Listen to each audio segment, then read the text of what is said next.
মানুষ হারিয়ে গেলে খুঁজে পাওয়া যায়, কিন্তু বদলে গেলে আর ফিরে পাওয়া যায় না। তুমি পাশে নেই, তবু তোমায় অনুভব করি। তুমি আমার হবে না জানি, তবু তোমার পথ চেয়েই বসে আছি। স্বপ্ন সত্যি হবে না জানি, তবু তোমায় নিয়েই স্বপ্ন দেখি।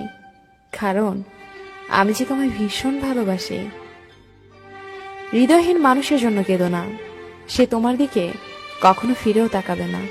হৃদয়বান মানুষের জন্য কাঁদো, দেখবে এক ফোঁটা জল পড়ার আগেই তোমার বুকে টেনে নিবে।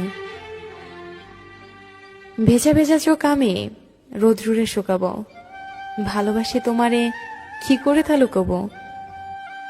তুমি হাসলে সবাই তোমার সাথে হাসবে, কিন্তু তুমি কাঁদলে কেউ তোমার সাথে কাঁদবে না, কারণ মানুষকে কাঁদতে হয় একা একা।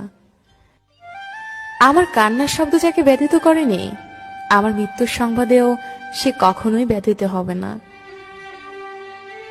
সেই মানুষটিকে আমরা অন্ধের মতো ভালোবাসি, যে মানুষটি সত্যি একদিন আমাদের অন্ধ বানিয়ে দেয়।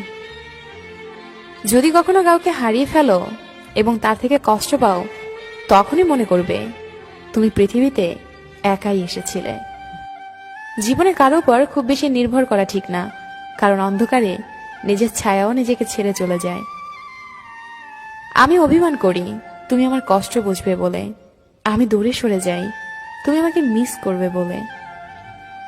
আমি এমন একজনকে চাই যে আমাকে বুঝবে, একটু চোখের আড়াল হলে পাগলের মতো করে খুঁজবে। কাউকে ভালোবাসি বোঝানোর সবচেয়ে বড় অনুভূতি হলো কান্না করা, কারণ যার জন্য কান্না আসে না তার প্রতি কখনো ভালোবাসা থাকে না। বাস্তবতার অজুহাতে যে তোমাকে ভুলে থাকে, সে কোনোদিন তোমাকে ভালোবাসেনি। হাজার ব্যস্ততার মাঝেও একটু সময় বের করে যে তোমার খোঁজ খবর নেয়, সেই তোমাকে সত্যিকার অর্থে ভালোবাসে। প্রতিটি জীবন একটা সম্পর্কের কাছে দুর্বল থাকে, যেখানে কিছু অবুঝ সরলতা আর কিছু বর্ণের মুখের ভাষা জীবনকে স্বার্থহীনভাবে কাঁদায়। কাউকে দুঃখ দিলে তোমাকে দুঃখ পেতেই হবে, সেটা আজ হোক অথবা কাল। এটাই অতি বাস্তব।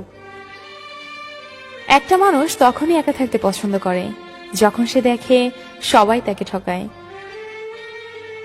সে অনেক ব্যস্ত, যে ব্যস্ততায় আমাকে অনেক দূরে সরিয়ে দিয়েছে। দোয়া করি সে অনেক সুখী হোক। আমি না হয় আমার মতো করে থেকে গেলাম আমার সেই অন্ধকার ঘরে।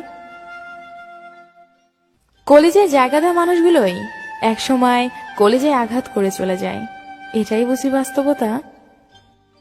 দেখে আমার আসে না যেন তোমার চোখে পানি, হঠাৎ করে দেখবে তুমি হারিয়ে গেছি আমি।